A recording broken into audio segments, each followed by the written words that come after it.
Et si la prochaine guerre mondiale ne se faisait pas pour du pétrole, mais pour de l'eau? Si cette ressource vitale devenait, demain, le motif principal de conflits, de migration massive et d'instabilité politique? Bienvenue sur Perspectives Essentielles. Dans ce 3e épisode de notre série sur l'eau, on va parler d'un sujet aussi invisible qu'inquiétant. Comment la raréfaction de l'eau pourrait devenir l'une des plus grandes menaces géopolitiques du XXIe siècle.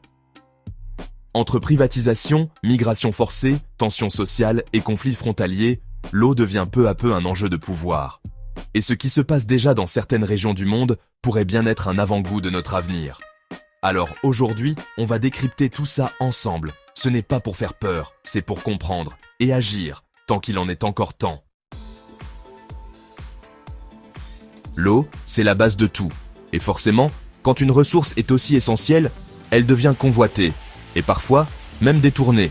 Aujourd'hui, certaines multinationales traitent l'eau comme un produit commercial, au même titre que le pétrole ou l'or.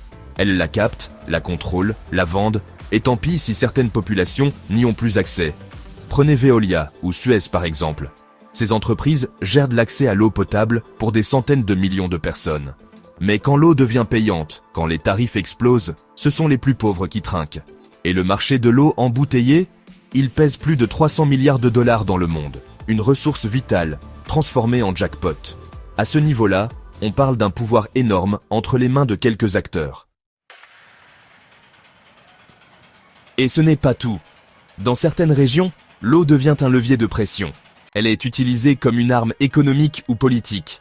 Exemple très concret, le barrage de la Renaissance en Éthiopie, sur le Nil.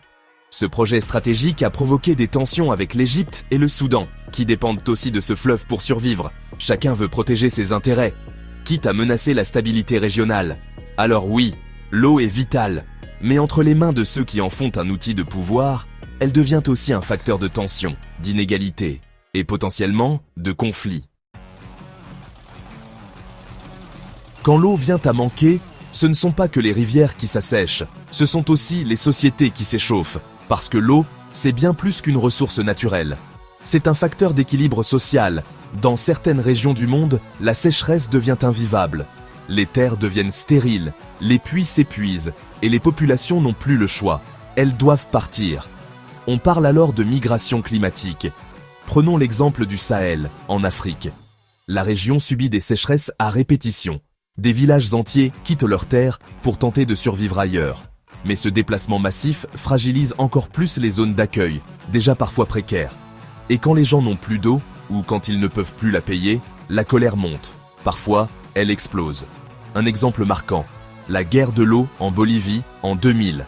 Dans la ville de Cochabamba, le gouvernement avait privatisé le réseau d'eau. Résultat, les prix ont flambé et les habitants ont fini par se soulever. Manifestations, affrontements, état d'urgence. Tout ça pour une ressource de base. Ces tensions, on les retrouve un peu partout. En Afrique, en Asie, en Amérique latine. Et elles vont continuer à se multiplier si on continue à traiter l'eau comme un bien marchand au lieu d'un droit fondamental. On a parlé de tensions économiques, sociales, humaines. Mais dans certains cas, la question de l'eau va encore plus loin. Elle devient carrément un enjeu militaire. Pendant longtemps, on disait que les guerres du futur seraient menées pour le pétrole. Aujourd'hui, de plus en plus d'experts pensent que ce sera pour l'eau. Et dans certaines régions, c'est déjà une réalité. Prenons les fleuves Tigre et Euphrate, au Moyen-Orient. Ces cours d'eau traversent la Turquie, la Syrie et l'Irak. Mais quand un pays construit un barrage en amont, il contrôle le débit, et donc l'accès à l'eau pour les autres. Résultat, tensions diplomatiques, menaces, et parfois même affrontements. Ce genre de situation n'est pas isolé. Selon l'ONU, plus de 40% de la population mondiale vivra dans des zones en stress hydrique d'ici 2030. Et quand l'eau devient rare, chaque goutte compte. Plus il y aura de concurrence pour cette ressource, plus les tensions risquent de dégénérer.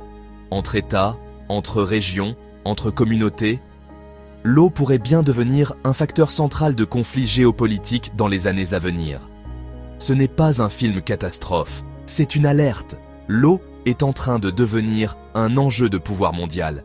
Et plus on attend, plus les risques grandissent. Ce qu'on vient de voir, c'est clair. L'eau, ce bien commun essentiel à la vie, est en train de devenir une source de conflit.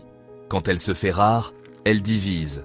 Elle déplace des populations, elle crée des tensions, et parfois, elle fait éclater des guerres. Mais cette trajectoire n'est pas inévitable.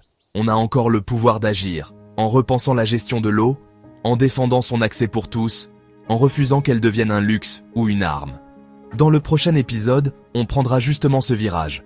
On parlera des solutions concrètes, de ce qu'on peut faire individuellement et collectivement pour préserver ce trésor et éviter le pire. Merci d'avoir regardé cette vidéo jusqu'au bout.